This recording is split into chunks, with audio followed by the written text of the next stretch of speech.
different types of equipment that's been created. There's two that I wrote down, and they both kind of coincide with each other. The first is, it was a basic, man, I'm going back to when it was probably, man, I don't even know how long ago, a long freaking time ago, 15 years ago, if not more than 15 years ago. We had the collegiate racks, we had signature racks, and went to our manufacturer to visit and kind of create ideas and throw ideas around, stuff like that. And there was a chin bar attachment that had like spinning neutral grip, stainless steel. So there was multiple grips that you could have on this. So it would slide in and out, handles twisted, and it was great. It was awesome, right? But it was for more of the top line, signature line.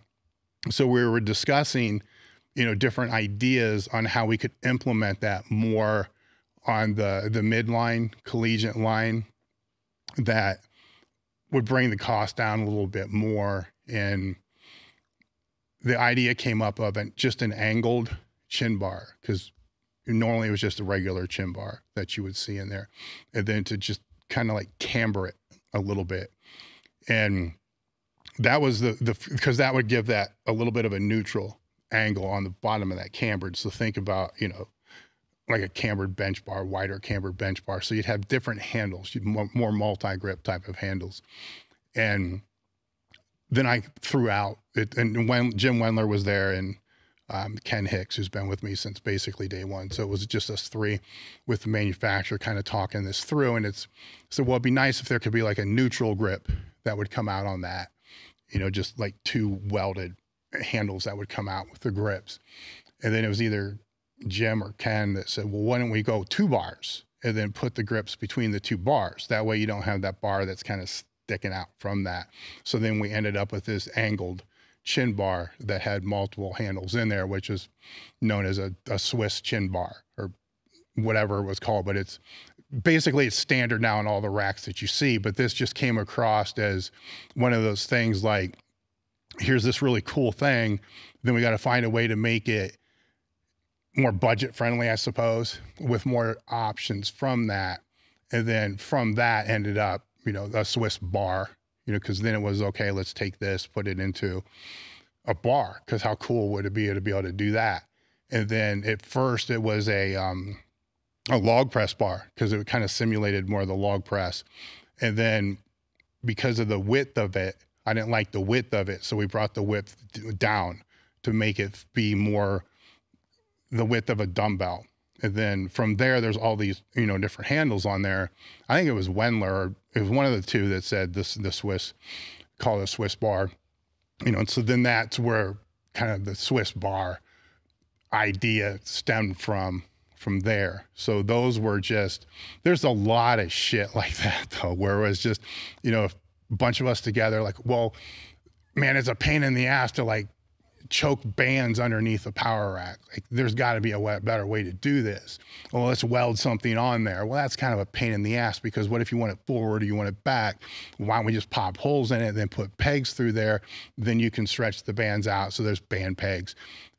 These type of conversations are kind of where a lot of the stuff came from, and, iterated from there. And I'm trying to think of ones that were more like just complete. Well, there's other ones like, I wanted a harder leg press, because for a long time, the leg press, the trick was to keep taking the angle lower, because it makes it easier to lift more weight, where I'm like, fuck that, let's take it the other way.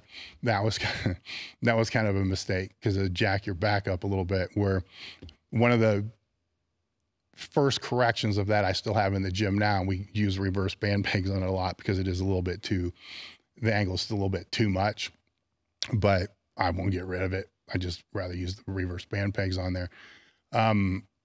Pretty much everything's got a story like that. We have a piece coming out that hopefully should be here next week, that we've been pissing around with it for 2 years, to be able to see how that's going to work and how it's going to do. With all these things, me personally, the only thing I look at is it going to make somebody fucking strong? And then how do you make it strong, or how do you make it so it'll make somebody strong? Manufacturers I work with like to overbuild everything. So how do you make it so it's strong?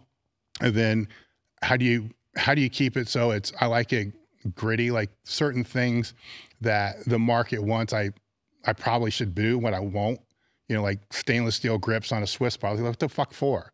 The texture coating is perfect with chalk. You go too much on that and you have to adjust your grip even a little bit, then it's a pain in the ass. It's hard to adjust your grip because it's got all this shit in it, so you can't make that slight adjustment, especially when that bar is trying to turn your wrists a little bit.